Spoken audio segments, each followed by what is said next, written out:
Hair transplant झाल्यानंतर ते ओळखू येईल का? हेअर ट्रान्सप्लांट झाल्यानंतर ती लाईन दिसेल का? अशा येणाऱ्या OPDमध्ये प्रत्येक पेशंटचा हा प्रश्न असतो.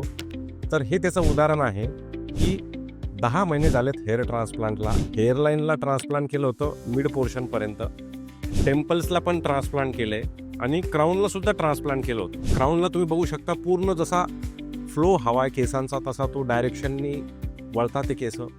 डोनर एरियामध्ये तुम्हाला कुठेच ग्राफ्ट काढलेले लक्षात येत नाही आहेत. हेअरलाईन तुम्ही जर का बघाल तर नॅचरल जशी ॲस्थेटिक लुक तुमच्या फेसला हवी आहे तशी ती डिझाईन केलेली आहे.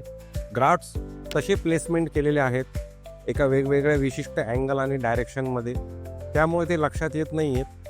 आणि डेन्सिटी पण आहे, तर ह्या डेन्सिटीला तुम्हाला एक्झिस्टिंग हेअरला मॅच होतात म्हणून लक्षात येत नाही. हे ट्रान्सप्लांट केलेलं नॅचरल लुक आहे, एकदम डेन्स आहे. आणि मेडिसिन्स पण घेत आहेत पेशंट्स रेग्युलर.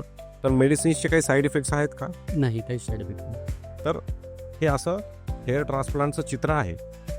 जवळजवळ 5000 ग्राफ्टचं इम्प्लांट केलं होतं, पुढे 3000 आणि पाठीमागं 2000. आणि साधारण असा रिझल्ट तुम्हाला कंप्लीट 8 to 10 मंथ्समध्ये येतो.